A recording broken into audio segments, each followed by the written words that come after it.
I think I'm in the jungle.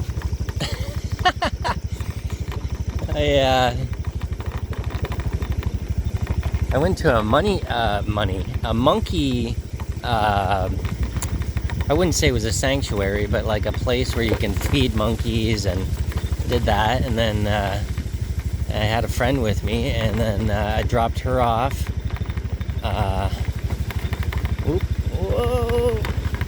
I dropped her off, and then I went back to the town, or I just kind of looked at the map, and I was like, oh, I can take this road, over to this little town.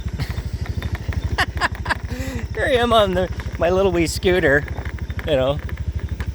driving through this. I haven't passed anybody in half an hour, but oh my gosh, it's gorgeous. It's like jungle. Yeah. Well, just as I say, I haven't passed anybody.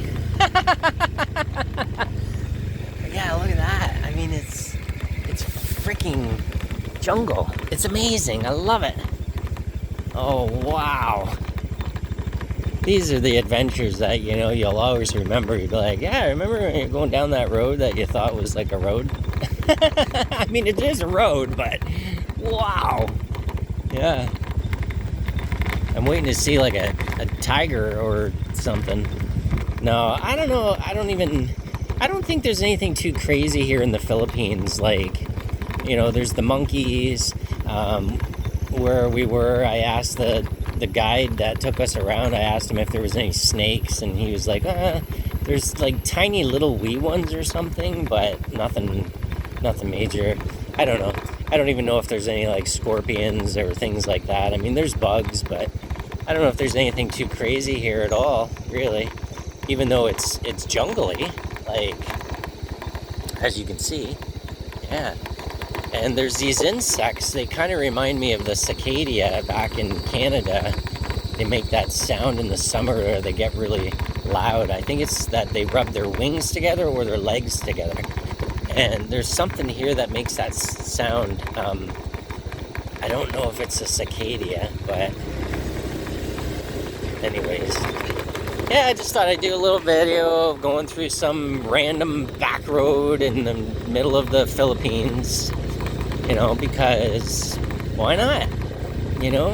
It's another one of these videos that goes to show that, it's crazy. Like, I'm telling you, I have never met such friendly, loving, wonderful people here in the Philippines. Like, I could literally live here, no problem. I feel more at home than I do in my own country.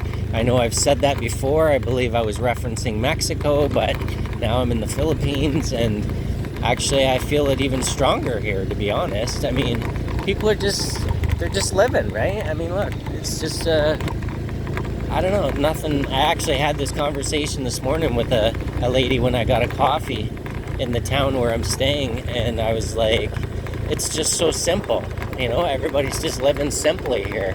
There's just growing vegetables, growing rice, and just, they got their markets, and they're just making a few dollars to get by, and, there's people laying in hammocks and just, relaxing and, enjoying life, right? Not overworking. It's crazy. I mean, I don't know if the guys from my old work will ever see this video, but I had a friend of mine that I worked with for a Filipino. Actually, he's a Filipino guy that I worked with for years, and he messaged me yesterday or last night, and he was like, hey, give me a call. He knew I was in the Philippines, and yet he's in Canada. And so I gave him a call, and I kind of forgot what time it was because it was nighttime for me, but it was the morning for them. And the way it works at my old work was seniority, so everybody started at the same time, and people, like the guys started each day based on your seniority, right? So you always kind of started the morning with the same guys all the time, the guys that were right, close to you in seniority. And so, of course, I had a video call with him, and And all of a sudden, you know, there was, you know, 4 or 5 or 6 other guys on the video call, and excuse me, you know, it was obviously all guys I knew, right? Because it was all the guys that were right around me in seniority when I was there. And I got to be honest, they all looked terrible. And it's sad to say, and I didn't say anything to them. And like, I mean, they were all puffy, they were all bigger. And I mean, I don't know, you know, I knew one of the guys doesn't drink alcohol. I don't know if he does now, but he didn't back when, you know, 3 years ago when I was there. And, you know, I know what it is. It's the stress. Like, I mean, every one of them was just like, yeah, we're miserable here. We're still just slaving away.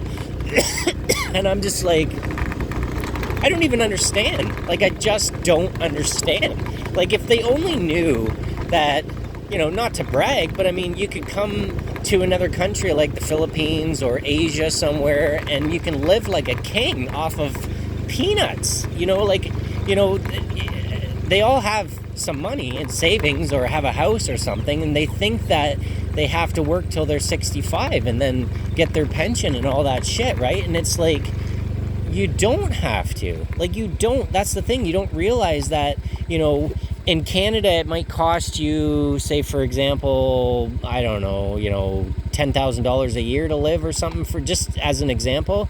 And you come to a country like this and you can live off of like a quarter of that, or even less, you know, like 1,000 or, you know, maybe a couple thousand a year, and you can live good too.